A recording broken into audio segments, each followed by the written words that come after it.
fait. Pierre Bertrand. Présent. André Daloz. Maryse Verdu. 20 pour. Voilà. Et elle a laissé un pouvoir. Eric Généry, c'est parfait. Sandra Thoman. Philippe Grégoire. Jean-Michel Moreau. Sandrine Bedel, elle est au conseil d'école. Oui, elle m'a laissé un pouvoir, soi-disant. Elle t'a laissé un pouvoir. Soi-disant, mais je ne l'ai pas. Non. Il est là-haut. Alors, est-ce que le conseil municipal accepte le pouvoir par SMS? Est-ce que vous voyez l'opposition? Non. Tout le monde a l'air de dire accepter. C'est parfait. Voilà, donc on a bien le SMS. Le conseil d'école commence à 17h30. Elle peut rester avec Jean jusqu'à 18h25. 18h25, Jean est... C'était pas vu comme ça. Voilà, et du coup, peut-être qu'elle viendra. D'ici une demi-heure, elle doit être là. D'ici une demi-heure, elle devrait être là. Alors, Éric Généry. Non, moi je ne pas. Il est là. Monsieur Jean Demange, on en a parlé. Présent. Et là, Gérard Monfin, on s'est vu toute la journée, il est là. Philippe Mioche est absent, il a laissé un pouvoir, normalement, s'il ne s'est pas tenté. André Dupont. Oui.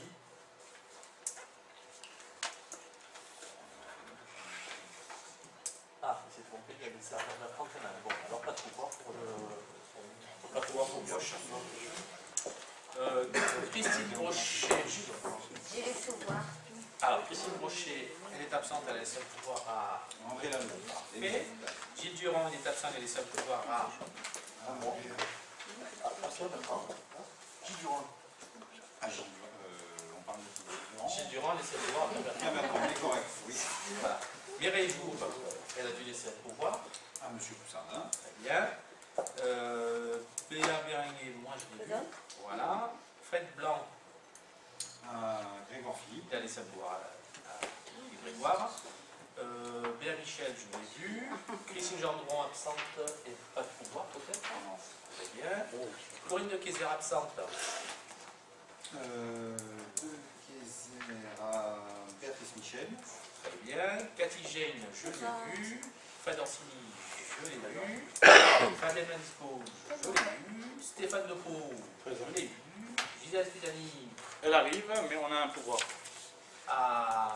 Alors, Gisèle Spidani va donner un pouvoir à... Stéphane. Gisèle Spidani va arriver en cours et donner un pouvoir à Stéphane Lepeau.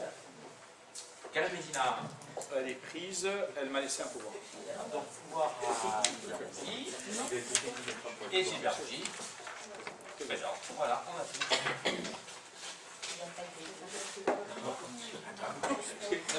Oui, on le dit pas. Oui. Bien sûr. On peut ça c'est possible. Oui. Comme ça c'est fait. Très bien. Alors, maintenant que le quorum est atteint et que les pouvoirs sont disponibles, je déclare la séance ouverte. On va, comme d'habitude, proposer une âme charitable et gentille et sympathique, aimable, va y faire. Alors, le secrétaire de séance pour le PV d'un conseil qui sera, à mon avis, pas très long. C'est pas que je veux le vendre, mais celui-là, il sera pas compliqué. Est-ce qu'il y a un courageux qui se sent? Ah, monsieur Grégoire, il fait ça. Il va nous dire. C'est gentil. Donc, Philippe Grégoire, la séance, on passe au vote. La même unanimité. Monsieur Grégoire fait l'unanimité. Pour que ça dure. Exactement. Le procès verbal, comme vous voulez adopter, est resté dans la bécane informatique, celui de Christine Brochet. Elle l'a bien envoyé, donc le signal. Donc on l'adoptera au conseil municipal prochain, si vous êtes d'accord. Donc je vous propose de passer à l'examen. Sur le vote, ça va trop vite là. Peut-être sur le vote de secrétaire, d'habitude on s'abstient, n'est-ce pas? Donc, alors, M. Grégoire fait pas l'unanimité. Il y a 4 abstentions. Oui, mais c'est pas grave, on conduit. 4 abstentions. Je vois Philippe j'ai parlé trop vite, je n'ai pas encore tout à fait déjà dit. Mais je pense qu'il n'y a rien de personnel. Non. C'est sur la forme, pas sur la personne. Nous l'avions bien compris. Très bien. Alors, c'est un conseil municipal qui a 4 délibérations. Nous aurons certainement un conseil municipal dans 15 jours. Je crois de mémoire, ça va être le 29, dans lequel nous aurons plusieurs points à l'ordre du jour, notamment l'Europe et le DOM, c'est-à-dire le rapport d'orientation budgétaire et de dévalorisation budgétaire, plus d'autres délibres, voilà. Et un conseil municipal le 12 avril, je pense que c'est un jeudi, où nous aurons les lignes du budget, les orientations du budget, voilà, le BP 2018, c'est ça. Voilà, les dates étant annoncées, nous pouvons passer donc à la première délibération. Alors, c'est une délibération que l'on a déjà vue le mois dernier sous une autre forme. Comme ceci est indiqué dans la note de synthèse, le trésorier payeur ainsi que la préfecture nous ont demandé de représenter la délibération que nous avons prise en ce qui concernait le vote de dépenses que nous autorisons à faire avant le vote du budget d'avril. Voilà. Donc je ne vous répète pas ce qu'on avait dit le mois dernier. Vous avez bien compris, la commune de Mérargues vote son budget en avril. De janvier à avril, on vote certaines dépenses pour ne pas empêcher la commune d'avancer, pour permettre aux entreprises d'être réglées, pour ne pas ralentir l'exercice qui déjà est souvent compliqué. Par contre, il y a des règles qui doivent être appliquées, notamment on vote ce qu'on appelle sans dépasser le quart du budget, et on enlève à cette somme-là les RAR, ce qu'on appelle les restes à réaliser, ainsi que les crédits afférents au remboursement de la dette. Donc ça nous donne une somme que l'on a le droit de pouvoir en investissement, bien sûr, que l'on aura le droit de pouvoir, entre guillemets, engager en dépenses avant le vote du budget. Or, on a eu notamment, et j'en remercie Eric, la préfecture au téléphone pendant ses vacances, c'est pour ça que je le remercie. Alors déjà, je le remercie pour son travail, mais en plus, je le remercie de travailler pendant les vacances, qui lui a donné un petit peu comme information. Eric, tu me complètes si je déforme un petit peu les propos uniquement administratifs, mais importants de la préfecture. Il nous a dit, dans votre présentation, le principe du quart, il n'y a pas de problème, mais il faut d'abord, noter les sommes en hors taxe et en TTC, on préfère comme présentation, donc il faut qu'on corrige cette présentation, c'est plus en lien avec ce qu'ils nous ont demandé. Et puis la deuxième, Eric avait, pour information, on trouvait ça plus transparent et plus logique, noter toutes les opérations. Et ils nous ont dit non, c'est pas nécessaire, c'est un peu trop de zèle, parce que je crois que c'est le terme utilisé. Si vous mettez que les chapitres avec une mobilisation corporelle et une mobilisation en cours, avec les chapitres, c'est largement suffisant. Donc, on corrige bien volontiers la présentation du tableau. Voilà. Et en fait, les sommes indiquées ainsi que les montants correspondent aux opérations que l'on avait déjà notées le mois dernier. Voilà. Donc c'est plus une régularisation qu'une nouvelle délibération. Mais il peut y avoir des questions et je vous invite à les poser, nous essaierons d'y répondre au mieux. Ce que je vous propose, c'est peut-être que je fasse un tir groupé, j'intervienne sur les 3 points, puisqu'ils sont très ressemblants. Donc soit j'interviens maintenant, soit j'attends. Hein? C'est une très bonne idée de tir groupé maintenant. Ou j'interviens à la fin. Je te laisse peut-être... Je t'en prie, c'est très bien. Quand on est ton idée, voilà. Bon, je commence par la fin, donc nous désapprouvons ces 3 points. Bon, vous avez parlé, l'ensemble du conseil de rectificatif. Moi je parle d'erreurs. Il s'agit donc d'erreurs commises je dirais sur la forme et sur le fond. Je ne sais pas si en oubliant d'afficher le montant hors taxe, c'est une erreur de forme ou de fond. Je dirais même que c'est les deux en même temps. En tout cas, on retrouve l'erreur de fond, et ça m'embête d'en parler puisque vous n'avez pas présenté le deuxième point. On retrouve, et là on la voit bien, l'erreur de fond dans le deuxième point. Donc qu'est-ce qui se passe? Ce qui se passe, c'est que après les délibérations du 15 janvier et du 11 janvier et du 15 février, la préfecture a mis en évidence ces irrégularités, et donc le préfet a invalidé ces délibérations du 11 janvier et du 15 février. Donc en droit, on parle de nullité pour vice de forme et nullité pour vice de fond. Et donc à partir de cet instant, il y a deux issues: soit ces délibes sont retirés à jamais, soit on nous demande de les représenter, et c'est l'objet donc du conseil municipal de ce soir. Vous proposez donc de représenter ces points.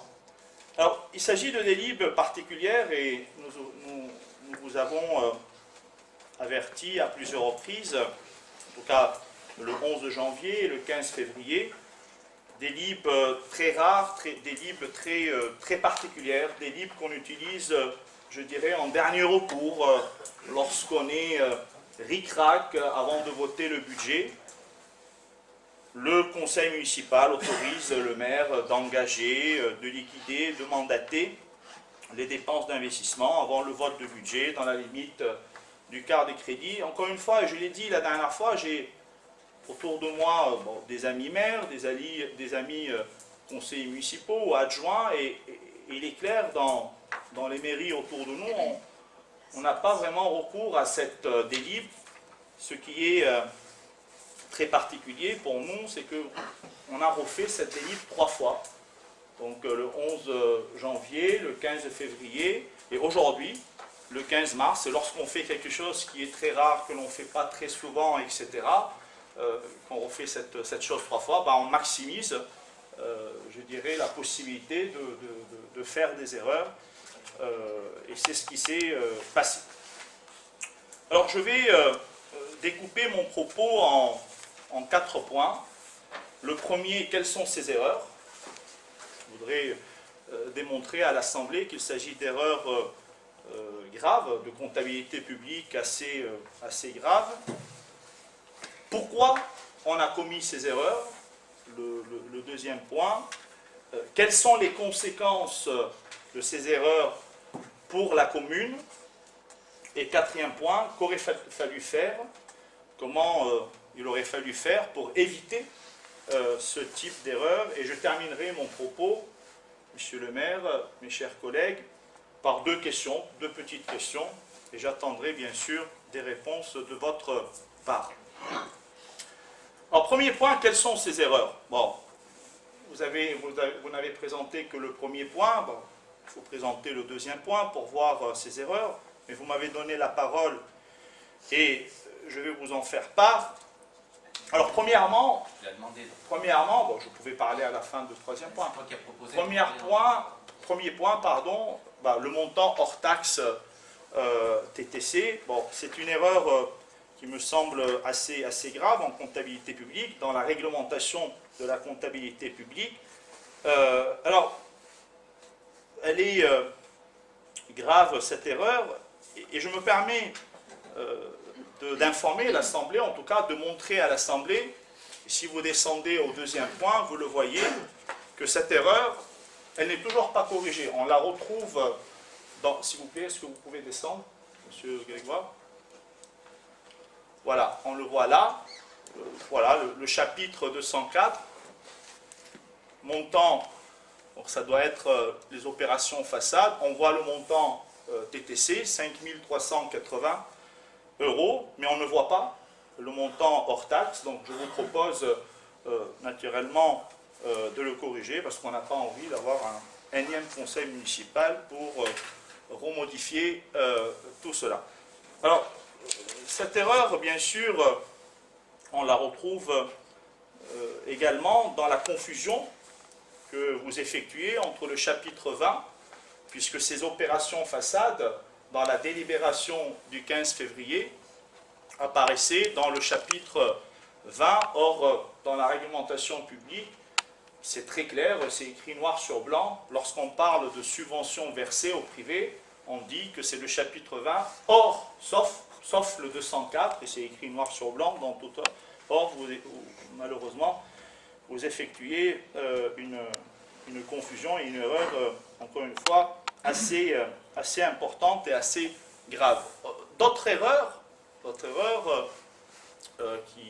Une autre erreur qui est importante, le crédit voté BP 2017, 24 645, et donc le quart correspond à 6 161,25, et dans la délib du 15 février, vous présentez deux opérations façades, l'opération façade à 5 380 et une autre opération façade qui est à 4 500, c'est-à-dire que si vous sommez 4 500 et 5 380, vous dépassez largement le quart donc autorisé sur ce chapitre.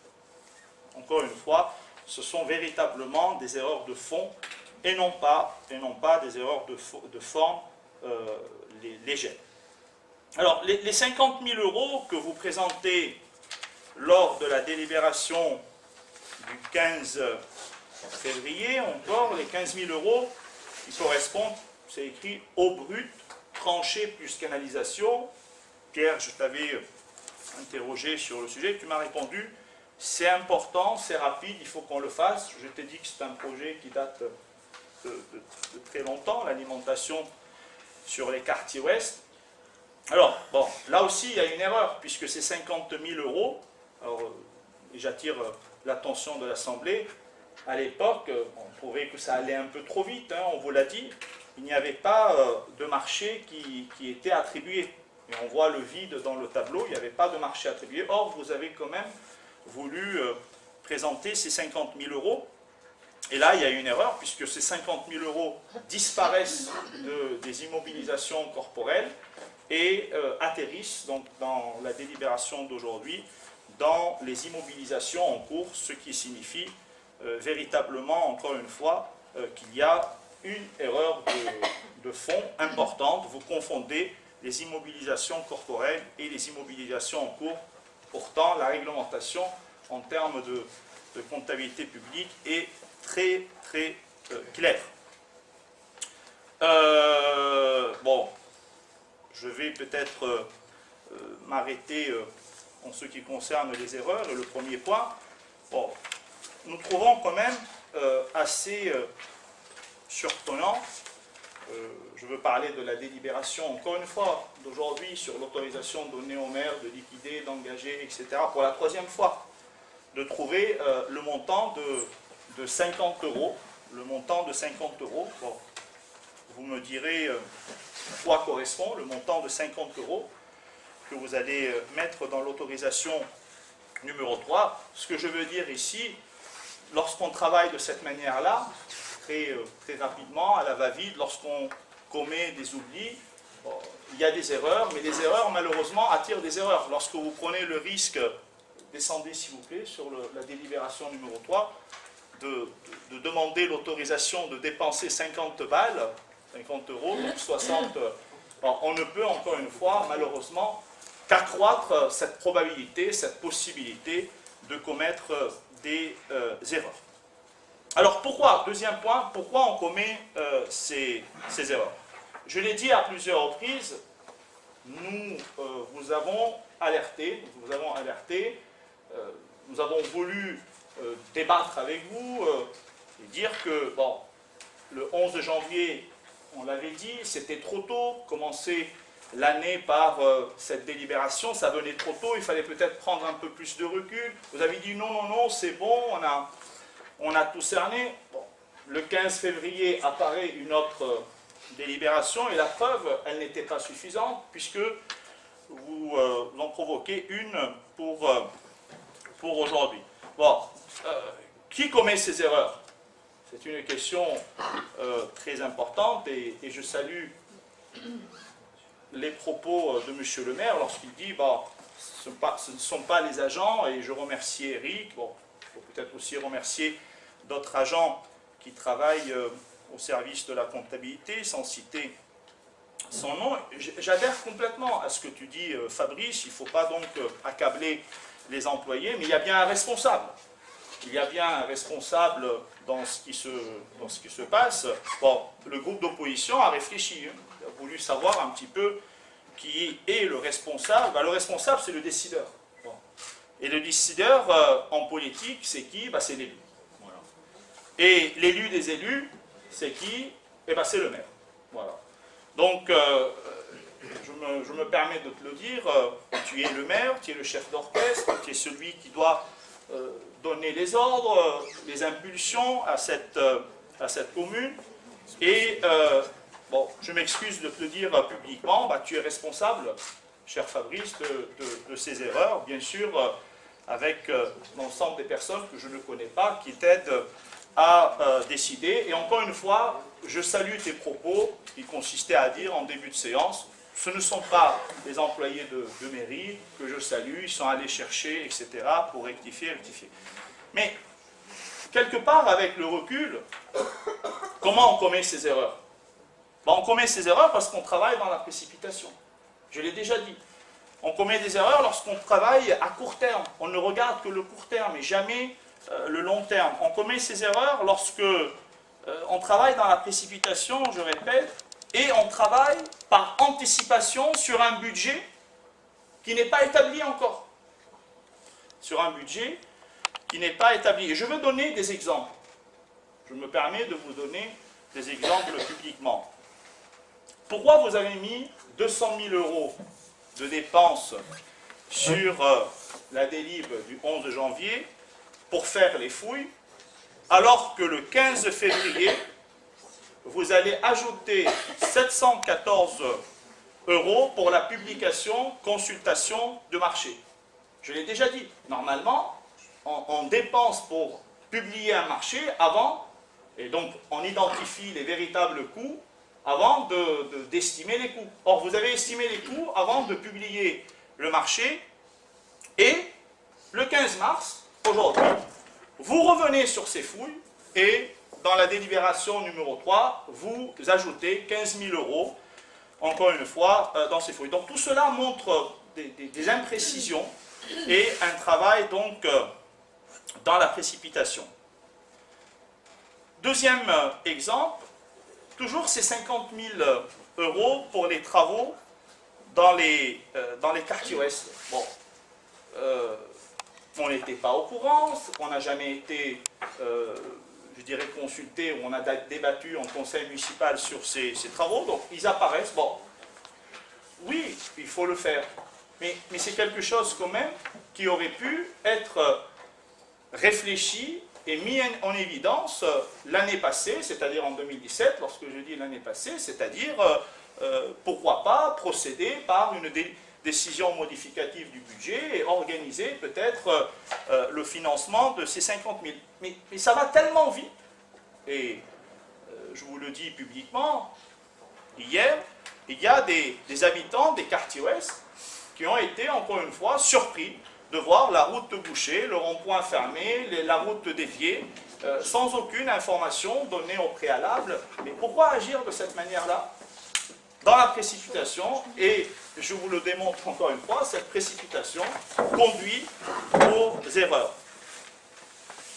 La glacière du château. Bon, j'aimerais avoir des explications. On va dépenser, donc je fais allusion ici à la délibération du 11 janvier, plus de 50 000 €. Bon, quelle est l'urgence, encore une fois, de ces travaux en eau et assainissement? Pourquoi vous avez voulu, comme ça, dans la précipitation, viabiliser ce secteur? Bon, qu'est-ce que vous êtes en train de faire là-haut? Est-ce que vous êtes en train, et j'attends de réponse, est-ce que vous êtes en train d'alimenter en eau le château? Donc ce qui veut dire qu'on est en train de payer, nous les ménages, pour le promoteur.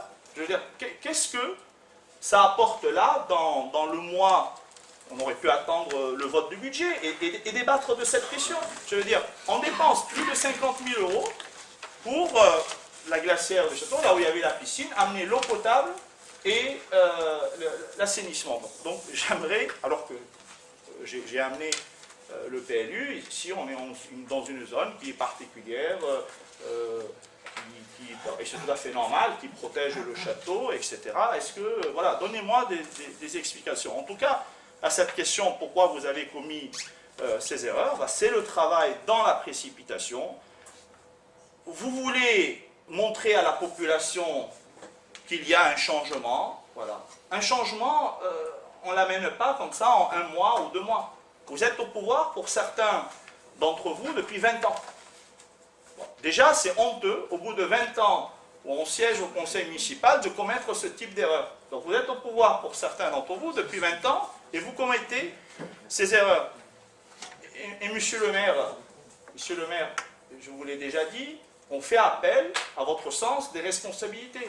Nous, comme vous, on vit à Méragles, on aimerait que Méragles progresse, mais le progrès, on peut le définir dans une sorte d'harmonie, tout doucement. Je veux dire, je comprends, dans 2 ans, il y a des élections municipales, mais ce n'est pas ça qui va faire les résultats des élections municipales. Donc, encore une fois, et publiquement, je fais appel à votre sens de responsabilité pour que ces affaires puissent être conduites d'une manière harmonieuse, dans le calme, d'une manière réfléchie, ne mettant pas en danger ni la sécurité des ménages, ni la sécurité des comptes de la commune. Quelles sont les conséquences, 3e point, pour la commune? Bon, les conséquences sont nombreuses. Bon, si je vous dis le retard, c'est le minimum. Donc, tout ce qu'on vous a dit le 11 janvier, on le retrouve aujourd'hui, 2 mois plus tard. On n'a rien fait. Donc, on a voulu agir dans la précipitation pour, soi-disant, aller vite. Il fallait impérativement donner les subventions pour les façades, etc. Et au final, bon, non seulement les personnes ne sont pas payées, et au mieux, et je ne suis pas sûr que cette personne que vous avez désignée dans le tableau, parce qu'au final, vous avez choisi une personne sur 2, vous avez retiré les 4005, je ne suis pas convaincu que cette personne soit payée avant le vote du budget du 12 avril. Donc on aurait pu tout à fait attendre le vote du budget, et vous me répondrez le 12 avril. Donc des conséquences directes pour nos administrés qui ne sont pas payés, voilà. Bon, je vous l'ai dit, et je répète, ces administrés, ils n'ont pas fait la demande pour les opérations façades au mois de février ou au mois de janvier. Bon, je me suis renseigné, et vous le savez, c'est des demandes qui ont été faites il y a 1 an. Ce sont des demandes qui ont été faites il y a 1 an. Donc on aurait, si on a fait attendre ces administrés 9 mois, on peut les faire attendre 2 mois de plus pour voter le budget, sans, je dirais, qu'on soit amené de... Une autre conséquence pour les communes, agir de cette manière, vous dépensez de l'argent, déménager, vous dépensez de l'argent sans subvention. Vous êtes en train de claquer de l'argent, et je veux dire, 500 000 €, 576 000 €, c'est pas rien. Vous claquez de l'argent sans subvention, et on va vite en plus, et on commet des erreurs. Donc, des conséquences assez importantes. Une autre conséquence, allez, la dernière, c'est notre réputation, notre crédibilité, nous les élus méragués. Je veux dire, on est recalé par la préfecture et par le trésorier et le préfet nous font des leçons. Bon, franchement, moi je suis élu comme vous, nous sommes élus pour le bien commun de la commune. Je n'aime pas perdre ma réputation, ma crédibilité, parce que mon maire, il veut aller vite, plus vite que la musique. Bon, donc, on perd la crédibilité, notre réputation devant les institutions publiques, mais on perd notre crédibilité, notre réputation devant les entreprises qui ont travaillé et qui ne sont pas payées. Donc, tout cela, et encore une fois, ça m'embête de le dire et de le redire, nous sommes dans une commune qui est mal gérée. Voilà. Pour ne pas dire, elle n'est pas gérée du tout. Elle n'est pas représentée. Et pour preuve, tout à l'heure à Coudoux, il y a eu un groupe de travail des maires consacré au transport et à la mobilité, organisé par le maire de la Roque-d'Enterron pour la métropole, et Meyrargues, encore une fois, la politique de la chaise vide. Vous n'avez pas le temps d'y aller, monsieur le maire. Vous n'avez pas le temps de représenter Meyrargues. Eh bien, dites-le. Dites-le. Il y a des adjoints qui peuvent le faire, et je vous le dis publiquement, si vous me le demandez, j'irai représenter la commune de Meyrargues et j'œuvrerai pour le bien commun des Meyrarguais. Mais il ne faut pas continuer. Ça a été la problématique de la gouvernance Jouve, et cette problématique continue. Voilà, la politique de la chaise vide. Aujourd'hui, on vit dans un système qui est de plus en plus centralisé.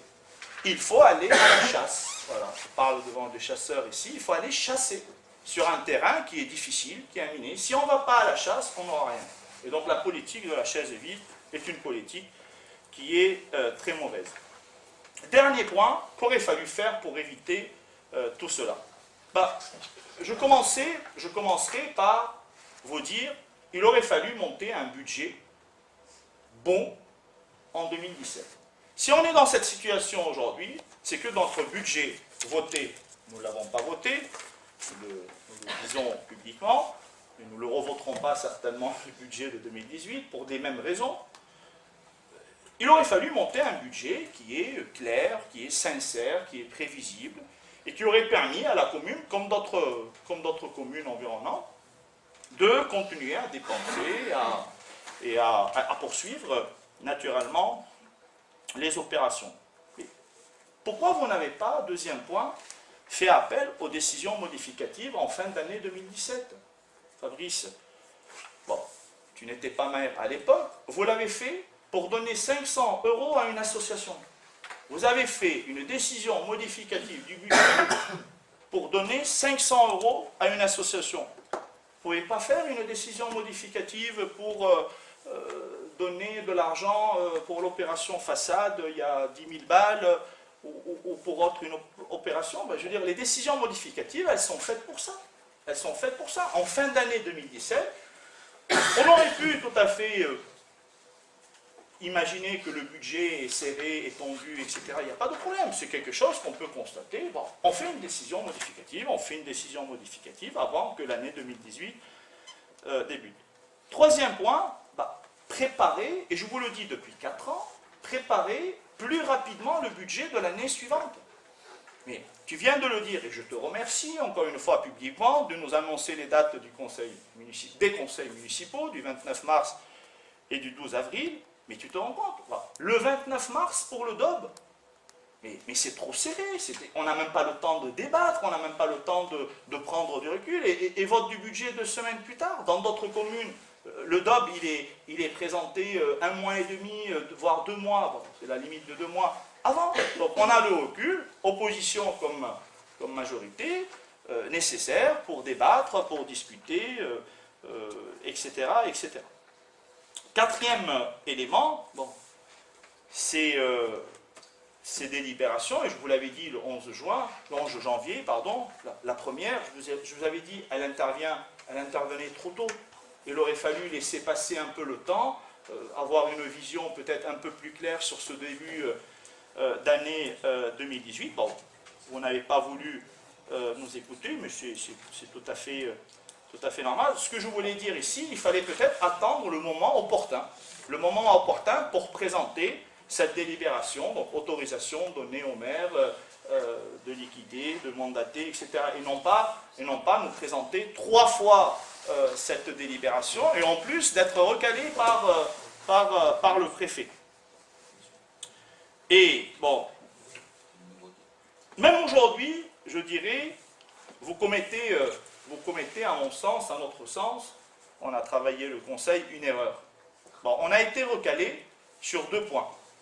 Et vous voulez présenter une 3e délibération. Bon, c'est très bien. Et Eric, je me permets de m'adresser à toi, puisque tu as construit des tableaux qui sont cumulatifs, donc tu as reporté les autorisations 2 et 3 sur le même tableau. N'aurait-il pas été plus simple de prendre aujourd'hui une seule délibération? Je veux dire, puisque cette délibération a été annulée, bon, et que maintenant vous avez peut-être un peu plus de recul sur la suite. Bon, présentons une seule délibération qui synthétise l'ensemble des délibérations. Ça aurait été beaucoup plus simple, beaucoup plus facile à faire, et on aurait été dans une logique, je dirais, qui est peut-être plus conforme à la réglementation, puisque malheureusement vous reprenez les mêmes chiffres dans chaque tableau. Voilà, donc je tiens à vous remercier de m'avoir écouté, chacun de vous, merci. Bon, je vous adresse deux questions. Bon, deux petites questions.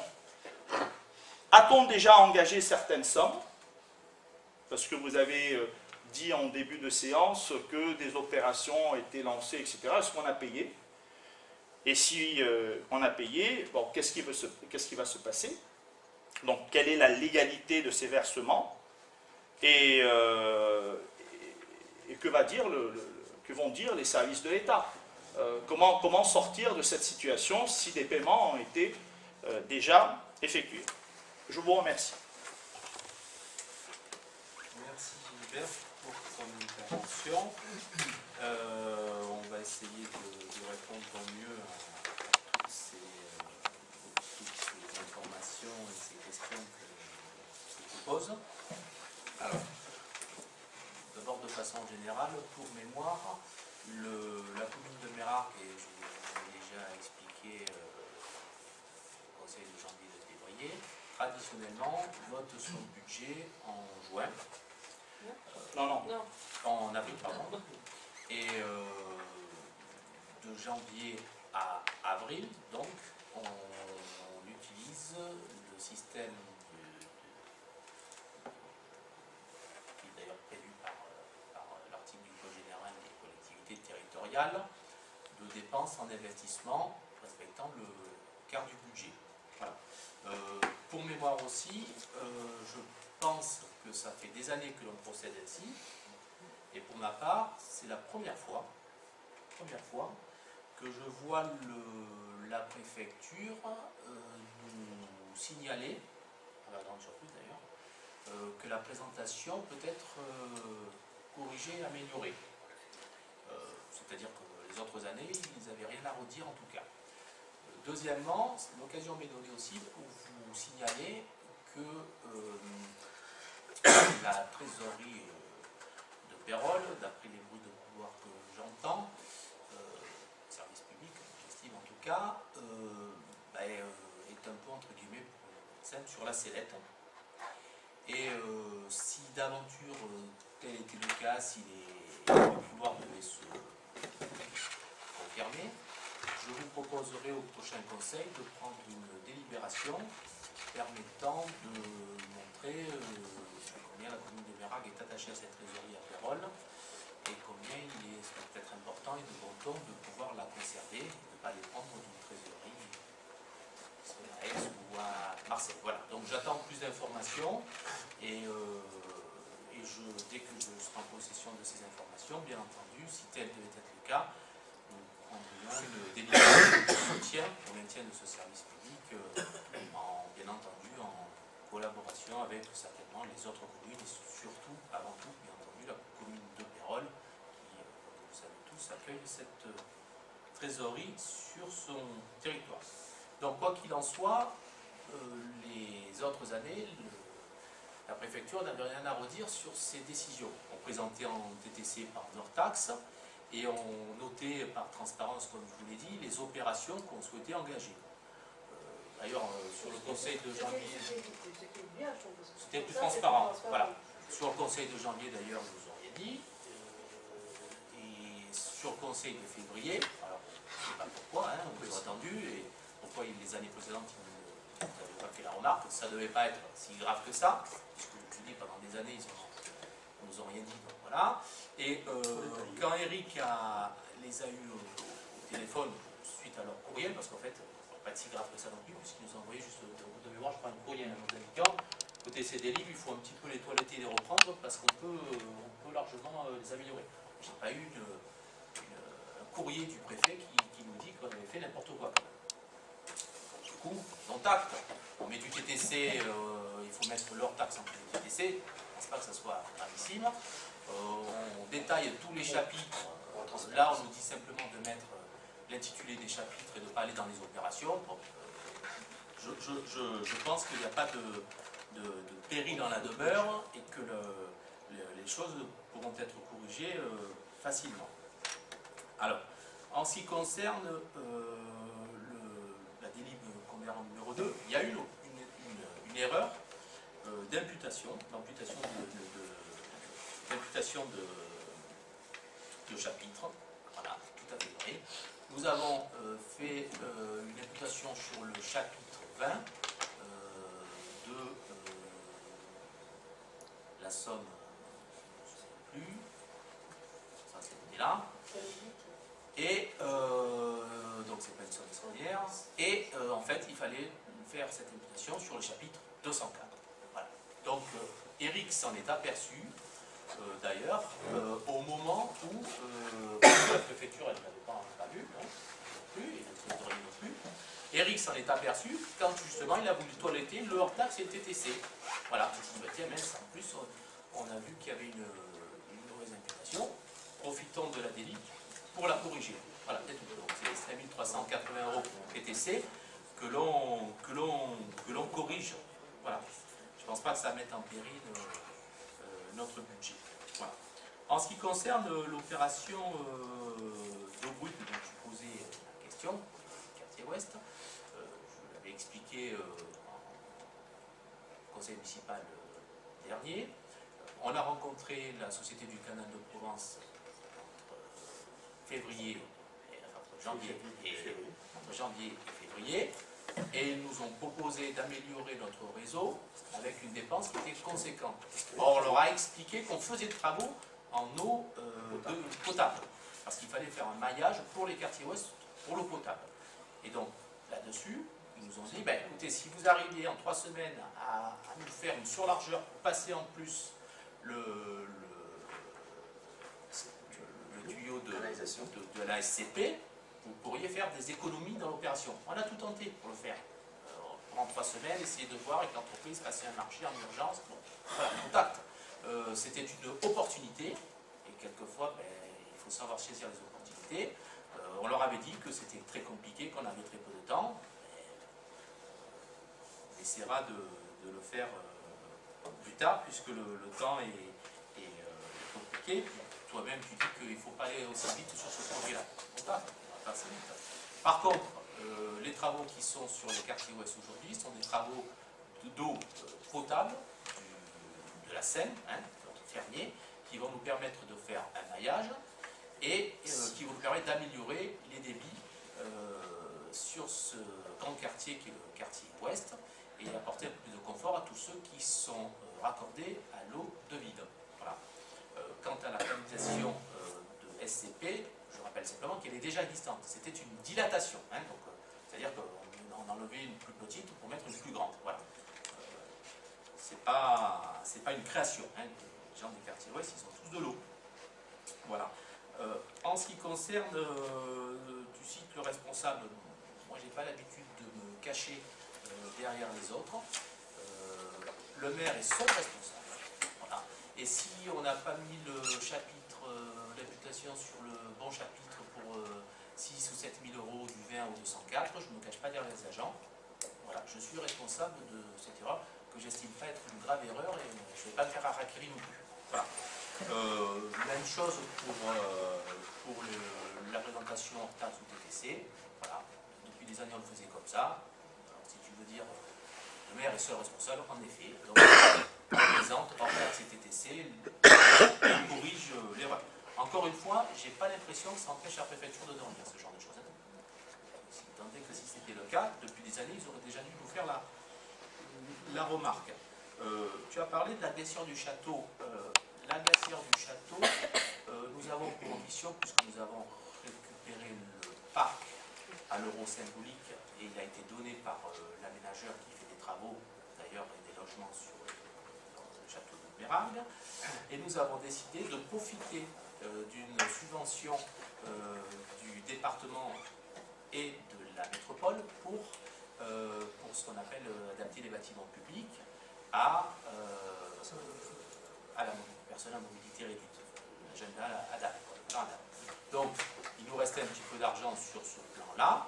On trouvait dommage de ne pas profiter pour pouvoir créer des toilettes handicapées, un accès pour permettre à tout le monde, notamment aux valides et puis un peu moins valides, je dirais, de pouvoir accéder à cette glacière. On a pour ambition, parce que je rappelle, cette glacière, c'était l'ancien couloir de la piscine que le promoteur assez frais a déconstruite d'ailleurs pour redonner l'aspect naturel à ce parc. Et en fait, on va réaliser avec le temps, petit à petit, un deuxième, entre guillemets, peut-être théâtre de verdure. Donc on aura une petite buvette qui va servir pour les associations. Donc bien entendu, il n'a jamais été question de raccorder le château qui a son propre réseau. Et donc c'est interdit d'ailleurs, hein, on ne va pas faire des travaux d'assistance pour les autres. Et ni de raccorder le château à réseau d'eau. Il a son propre réseau dans ses plans, qui était dans le permis d'ailleurs. Et bien entendu, c'est notre propriété à nous que nous avons décidé de raccorder, parce que n'était pas. Bon, après, on peut dire que le promoteur nous l'a donné, cet espace, 6 hectares plus une construction. Un cheval l'a donné, on ne regarde pas les dents. En plus lui dire, faites des travaux pour faire de l'électricité, de l'assainissement, elle peut mettre la main à la poche, et on avait des subventions disponibles, et on voulait profiter de ces subventions-là. Alors en ce qui concerne la somme des fouilles, en janvier, nous avons fait un diagnostic des fouilles. Ce diagnostic nous a permis d'établir que certainement on devrait aller vers des fouilles.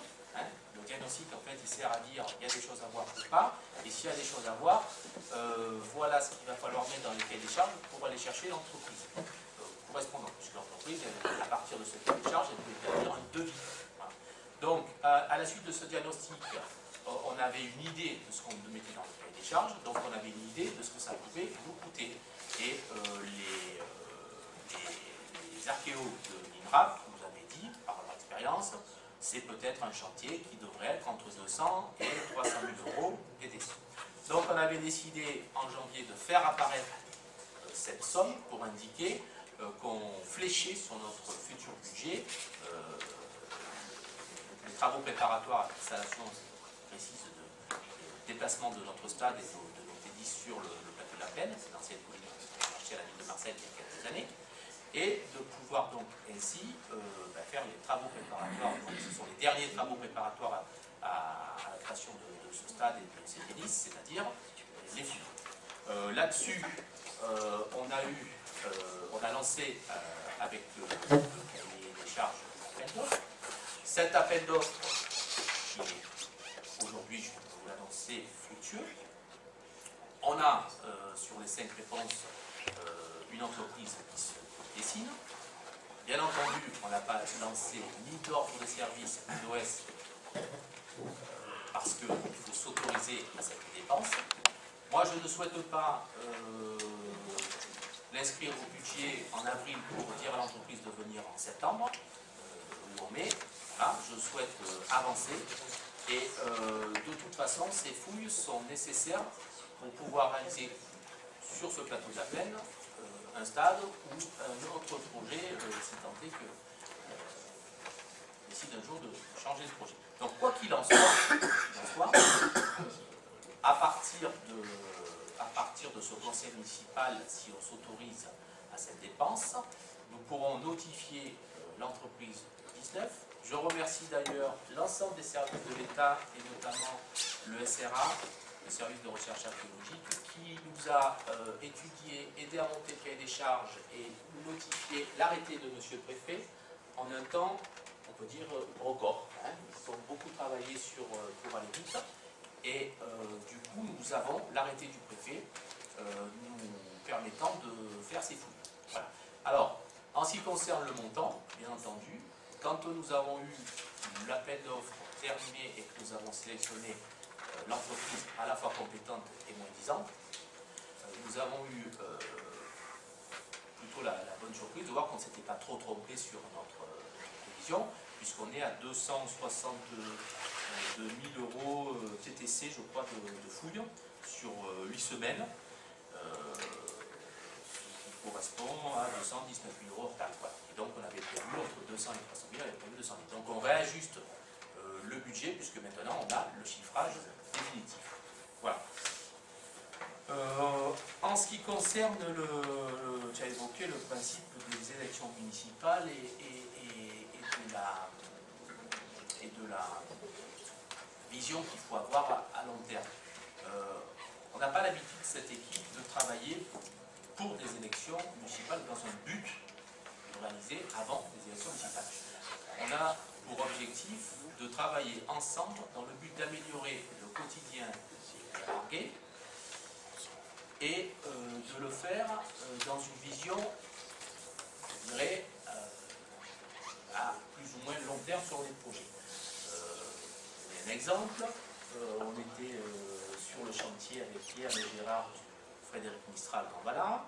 On a dû passer encore 3 heures, ce qui ne m'a pas permis, moi, d'aller au conseil de métropole.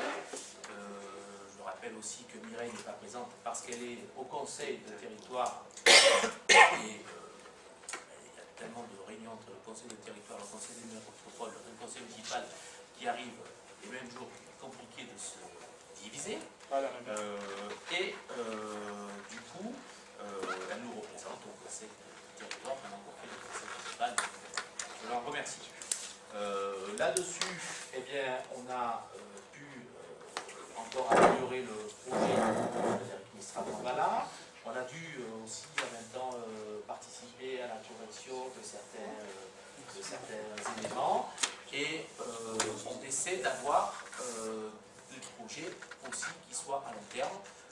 Je pense notamment à travers ces travaux, on essaie entre autres de, par exemple, profiter des travaux pour étendre notre réseau de chambres, nous permettant petit à petit de pouvoir étendre notre fibre optique et donc améliorer notre vidéoprotection, et aussi bien sûr avec le soutien à l'information numérique. Donc ça veut dire qu'on a, je prends cet exemple de ce chantier-là, on a parlé aussi de la reconstruction de la fameuse côte qui est depuis des années en face, sur le berge du Valard, en face du patrimoine de chez Stéphane. C'est une commission de travaux? C'est une commission de travaux qui s'est passée? Non, c'est pas une commission de travaux, c'est sur chantier. Il n'y a pas de commission. Et donc du coup, on essaie d'avoir des travaux qui sont structurants et pas un objectif de se présenter à une élection municipale quelconque.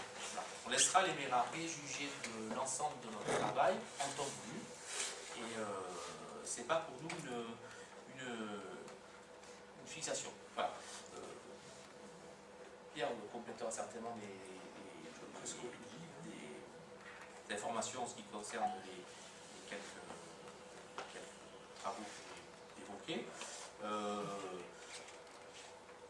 De toute façon, l'ensemble de ces dépenses qui apparaissent avant le vote d'avril, moi, me semble importante, parce que les travaux, il ne faut pas les ralentir quand on peut. Ils sont nécessaires, et il n'y a pas que il y a des dépenses d'investissement, bien entendu, mais enfin, on n'en parle pas, mais vous savez aussi qu'il y a du fonctionnement, et on assure aussi les dépenses de fonctionnement. Alors, je ne vais pas vous refaire la liste de ce que vous avez vu en février et en janvier, parce que c'est une correction de cette délib-là. Mais tu as pris l'exemple de l'opération façade. Nous avons un budget qui correspond de mémoire à 30 000 €, je crois, d'opération façade annuelle, de 30 et 40 000. Nous avions des opérations façade qui passent devant les commissions.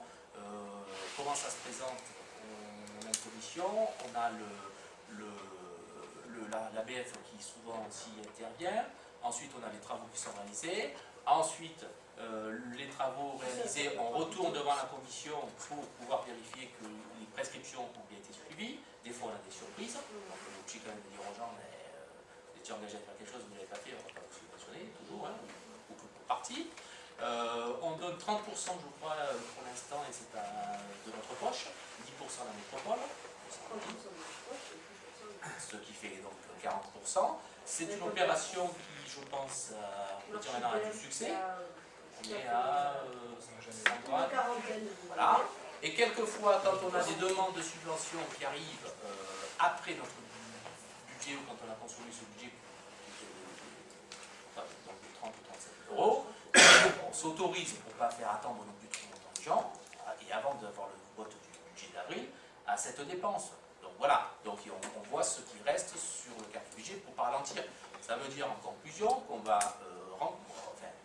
contribuer à une façade réalisée selon les prescriptions, et on paiera cette façade à partir de maintenant, et certainement qu'au budget d'avril, au conseil municipal prochain, du 12, celui d'avril, du 12, eh bien, on aura l'ensemble des dépenses votées, ainsi que les autres opérations de façade, ainsi que le budget prévisionnel pour ces opérations. Après moi, voilà, je pense qu'on ne va pas attendre 2 mois de plus pour enquiquiner peut-être les gens en leur disant que c'est un question de budget, si on peut se l'autoriser avant, et donc c'est ce que je propose de faire. Voilà. Je pense que différence d'opinion sur les présentations des décisions concernant les votes des dépenses d'investissement de janvier et avril. Tu t'en étais exprimé déjà au conseil municipal de janvier et de février, et c'est ton point de vue. On a un autre point de vue, et on assume parfaitement le fait de pouvoir pas attendre avril pour acheter de l'équipement pour la police municipale, des défibrillateurs pour la médiathèque, puisqu'il faut savoir ce dont on parle quand même, du petit matériel pour de la sécurité, des travaux de l'ADAC, des travaux de serrurerie, du carrelage, et pour ta information, une partie de ces travaux fait bien partie des dispositifs de subvention. Donc maintenant qu'on les a terminés, on sollicite aussi des subventions. Alors, la question d'ailleurs des hors-taxes ETC, nouvelle erreur, c'est le 380, je parle aussi dans ce niveau, c'est parce que les opérations en façade, c'est un petit peu compliqué, puisque c'est un pourcentage d'un pourcentage. Pour celui-ci, pour éviter de se tromper de quelques centimes, c'est le seul, ou pour 5380 euros ETC, on n'a pas fait le calcul à rebours de la taxe. Je ne pense pas que la préfecture nous en tienne de rigueur, ils ont dit qu'ils s'en moquaient, c'est ça? C'est ça. Bon, alors je pense que la préfecture ne tombera pas dessus, là-dessus, pour ces petites sommes, et qu'on peut, là aussi, encore une fois, dormir tranquille. Voilà, je vous propose maintenant que le débat ait lieu, que chacun a pu donner son point de vue, de pouvoir passer au vote la première délibération. Bon. J'aimerais quand même rebondir, Oui. puisque le débat est lancé, sur ce que tu viens de dire. Donc, et je répète, à aucun moment nous avons dit, ou nous le disons, ou nous le dirons, qu'il ne faut pas faire ces travaux. Donc je suis en train de parler de la procédure. C'est la procédure. Mais oui, puisque tu viens de conclure en disant, nous on veut acheter du carrelage, on veut faire des serrures, etc. Encore heureux qu'on puisse faire vivre une commune. Nous sommes en train de mettre en évidence, encore une fois, la précipitation qui a conduit aux erreurs. Donc aujourd'hui, nous sommes en train de perdre, excusez-moi le terme, du temps à renouveler, à revoter des choses que vous avez déjà voulu présenter dans la précipitation. Bon. Je me permets de revenir sur ce que tu as dit. Rapidement, un mot à chaque fois. Oui, on a déjà passé des délibes de ce type-là, mais pas avec une telle ampleur. Je me suis permis de remonter, voir les délibes passés, des années passées. Bon, à aucun moment on a présenté 3 fois cette... Est-ce qu'elles étaient en hors-taxe ou TD? Bon, je sais pas. Et est-ce que elles sur étaient- ces Non, délibes, mais en attends. face des chapitres, étaient notés les autres? On n'a jamais été recadé par le préfet, donc ce qui veut dire qu'elles étaient bien présentées. Je Eh sais bien, pas. Je peux te dire qu'elles étaient présentées avec le TTC, Oui. pas de hors-taxe, et avec le détail des choses. C'est toujours passé comme ça, et c'était des sommes qui étaient conséquentes. Et d'ailleurs, la remarque de la préfecture n'est pas sur les sommes, la remarque de la préfecture est sur la présentation hors taxe TTC Et les sommes et aussi. sur la présentation des chapitres. Et les sommes. Pas sur les sommes. La preuve en est, c'est que si c'était sur les sommes, ils ne nous laisseraient pas représenter exactement les mêmes sommes. Et, pour mémoire, une commune voisine à Villeloin a fait son vote dans lequel elle a fait le vote du quart du budget dans le même principe que nous, sauf qu'ils n'ont pas tenu compte des RR les remboursements de la dette, et donc ils ont dépassé ce plafond. Là, la préfecture leur a dit, il faut refaire, vous ne pouvez pas. Voilà. Donc tout, ce n'est pas notre cas. Donc, du coup, ce n'est pas un problème de somme. Je t'ai laissé parler, tu m'as laissé Oui. parler, je t'ai laissé parler, je peux parler. Tout à fait. Simplement, je Quand- corrige quand quand tu il y a une dépasses- inexactitude. Quand J'essaie tu de la corriger. quand tu dépasses sur les subventions façade le quart, ce n'est pas, Fabrice, une erreur, mais on ne va pas débattre des heures et des heures. Ce n'est pas une erreur d'écriture, C'est ce que tu fais. c'est une erreur de fond. Voilà. Et c'est une erreur Alors. de comptabilité, parce que tu n'as pas le droit de dépasser le quart de... J'ai bien on va pas. entendu ta remarque. Donc c'est un chiffre qu'il faut. Juste une chose. Comme à chaque budget, depuis qu'on était ensemble, tu voteras contre. Tu l'as toujours fait, c'est comme ça. Que ce soit l'EDM de janvier à avril, ou que ce soit le budget d'avril. De toute façon, tu voteras. Cette opération façade, que ces sommes, on les mette de janvier à avril à travers l'EDM, ou qu'on la mette en avril, tu voteras contre. Alors, peut-être sur la forme, certainement, comme tu l'as dit, pas sur fond, et ça veut dire que tu apprécies le travail qui est fait pour les opérations de façade, et tu trouves ça bien, ça tombe bien, nous aussi, tant mieux, et on essaie de le faire. Juste une petite information. Tu as parlé du budget d'avril 2007. En avril 2007, on a voté un budget dans lequel on a demandé les subventions au niveau de la métropole. Toi, tu as voté contre ce budget sur la forme, pas sur le fond, on est d'accord. On a dépensé 576 000 euros, ou la métropole nous a attribué 576 000 euros de subventions. Le fait que nous, on les vote, ça nous permet quand même de faire les travaux. Je dis simplement que tu peux être contre la forme et pas sur le fond. À ce moment-là, il me semblerait plus logique qu'au lieu de voter contre un budget, tu t'abstiennes. Disons, c'est pas la forme qui va. Et le fait que si nous, on ne votait pas, si nous, ne vous disputez pas, chacun aura la parole. Non, Si on ne votait pas, ce budget, la parole, si on ne je t'ai pas votait coupé la pas parole. ces budgets, si on ne votait pas ces budgets, les opérations ne se feraient pas. Voilà, ça ne se fait pas tout seul. Il faut aussi qu'il y ait une majorité qui se dégage de nos votes pour pouvoir autoriser les travaux. Bravo. Voilà. Je m'oppose depuis 4 ans au budget sur le fond et sur la forme, les deux. Et en ce qui concerne ta remarque de forme, et je m'adresse publiquement à toi et à l'ensemble du conseil municipal, quand tu organiseras des commissions finances où je participe, j'échange, j'explique, je reçois des explications, j'analyse et je sors de là satisfait, tu pourras venir me dire pourquoi je n'approuve pas le budget de la commune. Et aujourd'hui, je dors tranquille. Je n'ai pas vraiment de soucis à me faire. Et on est très content d'avoir voté contre vos délibérations du 11 janvier et du 15 février. On votera contre tout à l'heure parce qu'on trouve que cette manière de faire, elle n'est pas du tout normale. Mais on ne va pas débattre, on n'est pas d'accord, tu l'as dit. En ce qui concerne les quartiers ouest, bon, moi je suis favorable à ces travaux. Mais si quelqu'un vient te voir en te disant « Allez, dépêche-toi maintenant, fais vite, il faut qu'on fasse ça, je te fais un prix. » Tu exposes la commune au risque en écoutant ce mec qui te dit « Allez, viens, on va faire vite le truc, on va profiter, machin. » Fabrice, ça s'appelle prise de risque. Et un maire, il doit être responsable. Il doit prendre du recul sur ses projets. Pourquoi du risque? On ne peut pas faire des travaux de partout, Fabrice, dans Mérargues. Les gens se plaignent, ne peuvent plus traverser les routes. Il faut faire le tour du monde pour aller à Pertuis. Tu vis dans cette commune. Ça s'appelle prendre des risques. Pourquoi emmerder, excusez-moi le terme et ma vulgarité, les Mérarguais, parce que le mec est venu nous dire « Dépêche-toi, je te fais un prix ». C'est pas comme ça qu'on agit. Mais, encore une fois, je suis d'accord avec toi, ces travaux, il faut les faire. Programmons-les en faisant une commission de travaux, à laquelle Stéphane participera, et on fera les travaux. Je veux dire, il n'y a aucun problème. Et on pourra voter pour. Les projets handicapés, mais c'est très bien ce qui... Tu vas me dire que le projet que tu viens de me décrire à la glacière du château, il est né là, au mois de janvier, février. Mais je veux dire, les projets handicap, c'est des projets de long terme. Il n'était pas dans la DAP, puisque la DAP a été fait avant le... Mais ils ont dans les 1 an, mais... Donc il n'était pas dans le plan. Oui, il a été mais dans le plan que je veux dire, après on les récupère les glacières. Il est pas né... voir dans la boule de cristal, je ne suis pas Tu me laisses parler, je ne peux pas imaginer qu'en plus je puisse savoir qu'on va récupérer une glacière et que dans 2 ans je devrais mettre dans la DAP la glacière. On a fait une DAP il y a 3 ans. Au bout de 3 ans, Juste avant que la DAF se termine, on récupère la glacière, on profite de ce qui reste de l'argent pour l'adapter plus vite, au lieu d'attendre notre plan, c'est tout.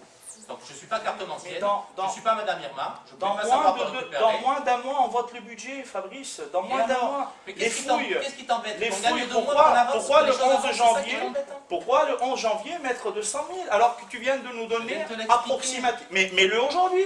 Tu fais ta délibération aujourd'hui, tu nous dis voilà, on a chiffré, On a pris fiché la somme, Non, et on tu a ne présentes affiné pas la les somme trucs. 3 fois. Mais Tu si ne ça présentes t'embête, tu viens pas au conseil, si ça t'embête de Mais voter. pas non, du non, tout, c'est pas que ça m'embête, mais moi j'ai pas envie de me faire recaler Là, par c'est le pas une préfet et Mais t'en fais j'ai pas, pas c'est envie pas de toi me qu'il faudra dire recaler. Si quelqu'un se fait recaler, ton c'est maire moi. il est Tu l'as jamais, dit, ton maire tu il l'as est jamais dit. présent à la métropole. Tu Ben, l'as c'est dit. sûr que les subventions on les Le aura temps fait jamais. pas- Le temps fait pas pour Faut moi. arrêter. Si des reproches sont faits, c'est pas Faut grave. arrêter, quoi. Je suis surpris de voir toute l'affection que tu me portes et que tu t'inquiètes pour moi et pour toi, parce que tu imagines que quand on m'engueule moi, c'est toi qu'on t'inquiète, qu'on engueule. Rassure-toi Gilbert, Voilà. tu dors bien. Et si quelqu'un doit se faire engueuler, si quelqu'un prend des tomates, c'est moi, c'est pas toi. Donc rassure-toi, Ben, je je suis suis là ou je conseiller suis pas là, municipal. c'est pas grave.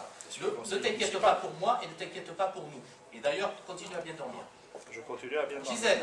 Ben, moi, je demande simplement avoir des commissions, travaux, parce que, voilà, vous avez parlé de travaux, Stéphane n'a pas été convié, et finances, si tu veux qu'un jour on approuve le budget, qu'on y arrive enfin, fait des réunions, finances, vraiment des commissions finances de travail, et pas nous soumettre les chiffres lors de réunions, ça c'est pas une commission de travail. Donc si tu veux qu'on approuve le budget, fais des réunions, fais des commissions finances. C'est tout ce que j'ai à dire. Gisèle, vous l'approuverez pas, moi je vais juste Mais faire tu sais, un- ne me dis pas que je l'approuverai Attends, pas. non, mais- Moi, si je participe à une réunion, à une commission finance, si je suis d'accord avec les chiffres, je l'approuverai. D'accord, bon, je Maintenant, parle- si on ne m'explique pas comment les chiffres, d'où ils sortent, des projets, voilà, vraiment une réunion de travail, hein, je parle. Je ne me dis pas de me présenter, je veux dire c'est ça. À ce moment-là, je pourrais approuver le budget. Moi, Aujourd'hui, je ne peux pas l'approuver Gisèle, parce qu'il n'y a pas de réunion de travail. Gisèle, moi je te crois, je te prends juste un exemple. Mais après tu peux me dire, on a tellement peu communiqué que c'est passé à travers. Mais je te prends juste un exemple. Dans le budget précédent, on avait des travaux de raccordement en eau dont on a beaucoup discuté et dont on était tous au courant. Tu étais absente, tu as voté contre. Alors, Mais, quand je suis absente au conseil, j'ai quand même une réunion de travail avec mon équipe dans la semaine pour me donner mais ma position. ces travaux-là, tu les connaissais. Et pourtant, tu as Non, quand non, même... non, à l'époque, non, à l'époque. Non, on va si, pas si, en si. faire, On en avait l'histoire, beaucoup discuté. Tu as voté contre parce que tu étais absente et tu as donné ta délite. Alors, Ah, non, moi je pense qu'à un moment donné... voté, les commissions, c'est passé. Moi je parle à Gisèle. Pas très grave. Terminé de parler à Gisèle, Je regarde avec bien, qui je je parle regarde. tranquillement Ouais. et sans problème. Je dis simplement que vous avez raison, il faut toujours faire des commissions de transparence. Mais moi, avec Gilbert, on a fait des commissions en urbanisme l'année dernière. Non, mais je te parle des commissions de finances, moi. Oui, d'accord. Parce que je Avec connais, toi, j'étais des pas en commissions commission. finances, j'ai bien compris. Gilbert m'a aussi interpellé sur ce sujet. Simplement, première commission, il n'a pas eu le mail. À la deuxième commission, il n'est pas venu. C'est faux, c'est faux. Là, tu es en train de. Oh là là, il faut arrêter. Il n'a même pas il faut envoyé arrêter. personne. Il faut À la arrêter. troisième commission, il est parti Oui, oui, au oui. milieu de la commission. Oui, oui, oui. Mais moi Et, aussi, non, non, mais moi aussi, il ça s'est m'est levé, arrivé. il est Arrêtez parti. de mentir, Ah, Fabrice. ça m'est Il s'est levé, il est parti, on était Attendez. plusieurs. C'est Oui, pas du mensonge, c'est de la réalité. Oui, je suis C'est de une la réalité. fois À la parti. quatrième, pardon, Parce je que termine. tu m'as mal parlé. Voilà. Je me suis levé, je suis parti. À la quatrième commission de travaux, dont j'étais pas présent, monsieur Gilbert Bougie m'a traité, alors que j'étais pas présent, d'enfumeur, et monsieur Bertrand de vendeur de salade. Mais ça dissuade un petit peu de monter des commissions. Voilà, Non, non, ça nous refraîchit, ça nous refroidit. Eh ben, ne faites pas de Je commission. pense que C'est pas c'est grave. Non, mais Mais en votre non, accord. mais puisque tu veux, Non, c'est mais- que tu vas dire cela.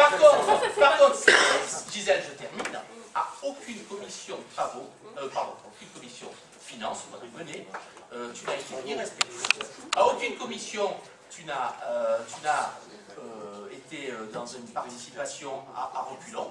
Donc là, je le reconnais publiquement et je monterai des prochaines réunions dans lesquelles j'aurai plaisir à te voir, à t'inviter, et je prendrai la tâche auprès de toi, ton emploi du temps, pour qu'il n'y ait pas de problème, pour que tu puisses y assister. Alors, nous pouvons passer maintenant moi qui au ai en vote commission. Non, mais sur ça. Ah, alors peut-être que c'est pas Gisèle qui est plus à la commission finance, je pensais qu'elle y était, donc tard, je ne savais pas qu'elle avait changé. Mais non, mais si, on l'a C'est pas voté. grave, On l'a voté, je tu l'as voté viendrai. aussi. Tu vois comme quoi, des fois, Mais j'ai pas en tête Voilà. toutes les Non, mais la moi, représentation de toutes les commissions. Voilà, donc Voilà. moi je suis tolérante de toute ce façon- côté-là. De la manière qu'on a oublié des fois de me convoquer, je n'ai jamais tenu rigueur, je suis toujours venue à la fois d'après. Parce que pour moi, l'erreur est humaine. Et l'essentiel, c'est de pouvoir faire ces commissions de travail. Aujourd'hui, au bout de 2 ans de mandat, on n'a pas eu une seule réunion de travail. Très bien. Alors nous pouvons maintenant, puisque nous avons pas échangé, passer au vote de cette délibération. Qui est On peut contre? voter les trois, si tu veux. Non, on va faire du parmi. Oui, je suis Qui est contre? Voilà. Qui s'abstient? Monsieur Dalloz. La délite numéro 2, dont on a beaucoup parlé, qui est contre? Qui s'abstient? Bon, merci. La délite numéro 3, au foyer, qui est contre? Qui s'abstient? C'est parfait. Nous passions à la délite numéro 4, et c'est M. Grégoire qui va s'y trouver. Je le remercie par avance. Merci, monsieur. Donc, la photo des livres.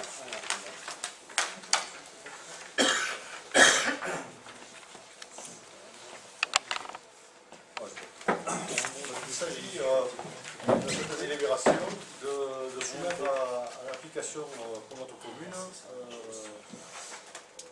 une loi et un décret qui a été passé très récemment qui concerne la réglementation des meublés et des hébergements.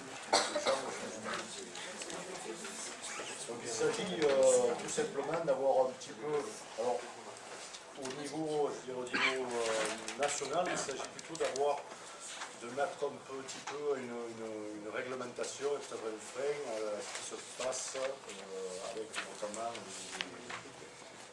les entreprises style Airbnb, où ces plateformes hébergent des hébergeurs de toute race, de tout poil, de tout mélanger. Pourquoi vous parlez de race? Ça peut être le cas. Un étranger, c'est pas une autre race. Donc je poursuis ici. Donc pour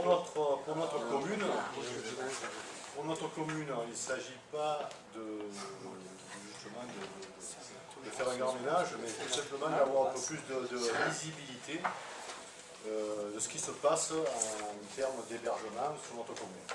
À titre d'exemple, aujourd'hui, nous connaissons, ça change souvent, mais on va dire, nous connaissons 5 hébergeurs qui sont officiellement déclarés. Alors que si vous allez sur Airbnb, en Oracle, on va une centaine de déclarés.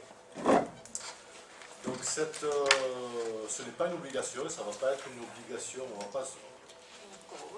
pas obliger les gens à se déclarer ou pas, mais les gens qui voudront le faire seront signalés au travers d'une convention, si une personne se délivre au travers d'une convention qui sera signée avec Provence Tourisme,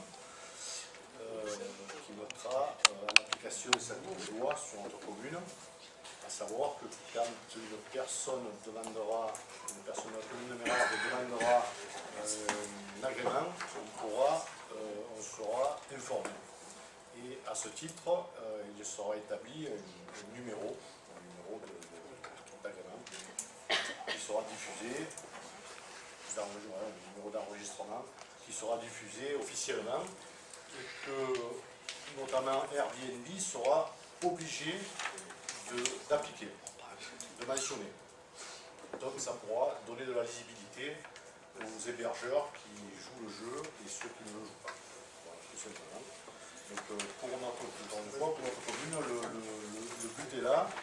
Sachez toutefois que si on n'appliquait pas cette loi et qu'on n'applique pas cette délibération que je vous soumets et que je vous demande d'accorder, le jour où un hébergeur voudra se mettre en conformité, il ne pourra pas le faire. Tout simplement parce qu'ils n'auront pas la possibilité d'avoir conventionné pour le faire.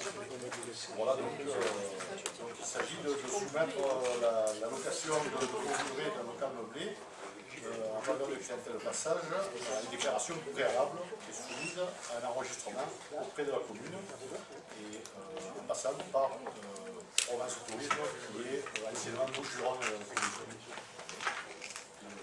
départemental du tourisme. Voilà. Y a-t-il des questions? Gisèle. Je me permets de reformuler. Tu dis qu'il n'y a pas l'obligation pour les particuliers de... Bon, moi je lis la phrase. Hein. Désormais, les propriétaires de résidences secondaires et de résidences principales qui souhaitent commercialiser leur hébergement sur la plateforme collaborative ont l'obligation de disposer d'un numéro d'enregistrement délivré par leur commune. Donc on vous demande Ont de modifier. l'obligation. Modifiez-le. Parce que Donc, On peut Pas, il a, déjà, Gisèle a posé une question. Philippe a peut-être une réponse à Voilà. apporter. Oui, Avant de modifier, laisse-lui et l'amabilité d'écouter la question de Gisèle, ta Si tu collègue, veux. et d'écouter la Si ça te réponse. fait plaisir, Fabrice. Voilà. Ah ben, si tu veux me faire plaisir, Effectivement, ouais, c'est mieux. Je te donne un conseil, relis les notes de synthèse avant de les envoyer. Tu peux travailler un peu, tu prends 5 minutes de plus et tu les relis. Si Et tu on laisses- évitera les erreurs. Je trouve que tu es un peu agressif, tu perds ton sang-froid. Non, pas du tout, pas du tout. Gisèle a Je posé ne me une suis question. pas adressé à toi, Eric. Est-ce qu'on On peut m'adresse au réécouter- maire. Tu t'adresses à nous systématiquement. Oui, bah relisez les notes de synthèse. De te faire la Parce que ce Est-ce qu'on décret, pourrait écouter Gisèle, c'est s'il pas vous une plaît, obligation. qui a C'est une pas question. obligation. Et il n'a pas lieu J'invite d'être. Gisèle à répéter sa question qui peut intéresser tout le monde. Relis les notes de Tout synthèse. compris. Ça te fera du bien. Et au lieu d'être agressif, donc Gisèle. Gisèle, nous t'écoutons. ben, je répète, Voilà. j'ai reformulé ce que j'ai entendu en disant qu'il n'y avait pas d'obligation pour les propriétaires qui souhaitent donc louer leur chambre, tout ça. Et quand je lis la phrase, je dis que ces propriétaires-là qui souhaitent commercialiser auront l'obligation de disposer d'un numéro qui sera délivré par la commune. Donc pour moi, quand je lis ça, c'est qu'ils ont l'obligation, c'est une obligation. Non, pour moi, non. Alors, Philippe, qui souhaitent, c'est Ceux qui souhaitent faire de la location auront l'obligation Non, mais sur la de se plateforme, déclarer sur la plateforme. alors, On est Philippe, d'accord. on fait une Sinon, ils réponse. ne pourront pas louer, ils n'auront pas louer leur. Philippe va essayer d'apporter cet éclaircissement. Éclair. À nous tous d'ailleurs, parce que la question que Apparemment, pose voilà. Gisèle est une question que nous avons tous nous poser. Philippe, nous t'écoutons. C'est une très bonne question. La subtilité, c'est que, effectivement, les propriétaires ont obligation de se signaler s'ils veulent être hébergés sur une plateforme collaborative. Voilà. Sinon, Airbnb.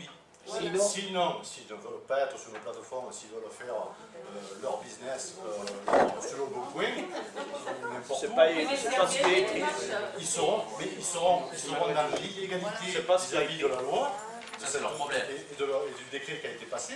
Mais, Oui, mais aujourd'hui, les propriétaires qui louent, ils passent par Airbnb, donc c'est quelque part. Obligatoire. Pas tous, mais c'est beaucoup. Regardez quand vous vous déplacez, quand vous prenez avec quoi? Vous prenez avec cette plateforme-là. Oui, mais 80%, 80%.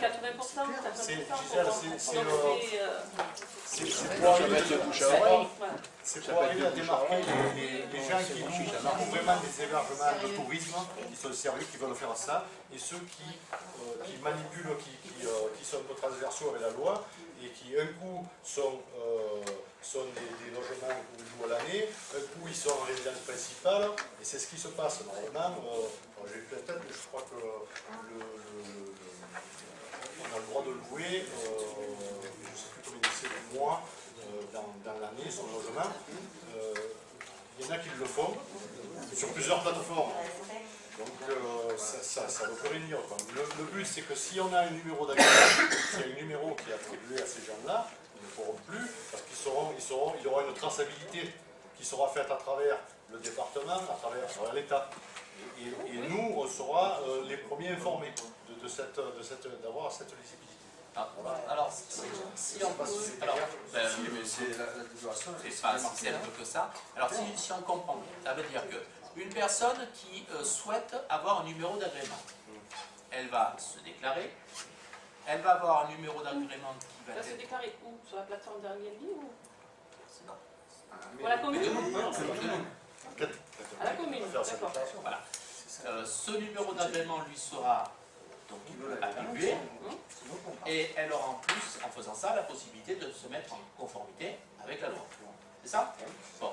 Si quelqu'un décide de ne pas se déclarer, il n'aura donc pas de numéro d'agrément, il fait ce qu'il veut, il n'est pas en conformité. Nous, on ne va pas être les policiers qui vont voir les gens derrière, on ne fera pas d'enquête. Hein. Oui, mais on ne pourra pas accéder à la plateforme. C'est ce que je viens de dire. Il ne sera pas en conformité avec la loi. Après, c'est son problème, j'ai envie de dire. C'est pas nous qui sommes les policiers qui allons vérifier quoi que ce soit. Après il sera listé. Est-ce que c'est un peu ça que. Oui, c'est ça, parce qu'après, du coup, par exemple, sur une plateforme comme Airbnb, il sera listé, mais à un moment donné, Airbnb ne va pas lister ceux qui sont ceux qui ont le numéro et ceux qui ne l'ont pas. Je veux dire, il va y avoir que petit à petit, ça va se réglementer de lui-même. Il va y avoir que les gens qui ont leur agrément, qui ont leur numéro, tout simplement. Et ça va recadrer un petit peu tout ce système qui aujourd'hui part un peu dans tous les sens. Encore une fois, dans notre commune, il ne s'agit pas de fliquer quoi que ce soit ou d'essayer, mais au contraire, d'avoir de connaître vraiment l'offre d'hébergement qu'il y a sur notre commune, et pourquoi pas de la mettre en avant, de la valoriser, effectivement. Après, ceux qui veulent continuer à fonctionner sans numéro d'agrément, soit en conformité ou pas conformité avec la loi, c'est pas nous qui la faisons appliquer. Dans ce cas-là. Voilà. Ils n'ont pas accès, de toute façon, ils ne pourront plus aller. Ils n'ont pas de numéro. Est-ce qu'il y a d'autres questions? La loi, pas trop de questions, on s'abstiendra parce qu'on n'est pas favorable on trouve que cette délibération n'a pas lieu d'être à Meyrargues. C'est un décret qui a été fait et mis en application pour les grandes villes avec une certaine précision. Il faut lire le décret, je l'ai lu tout à l'heure, c'est Nice, c'est Paris, c'est Bordeaux, etc. Lorsqu'il y a trop de gaspillage en termes de location qui partent en courte durée alors qu'on peut mettre à disposition. Il y a un deuxième élément, c'est un numéro qui permet bien sûr d'avoir une traçabilité, une transparence. Je pense qu'à Meyrargues, si certaines familles veulent avoir cette pratique, on n'est pas obligé de les surveiller, il faut leur laisser la liberté de le faire. Et donc nous, on trouve que cette délibération n'a pas vraiment lieu d'être, donc on s'abstiendra. Très bien. Alors, qui est contre? Qui s'abstient? Voilà, on vous remercie. Le conseil municipal, s'il n'y a plus de questions, terminé. Je vous remercie. Je vous souhaite à tous une bonne soirée et nous nous retrouverons avec grand plaisir pour le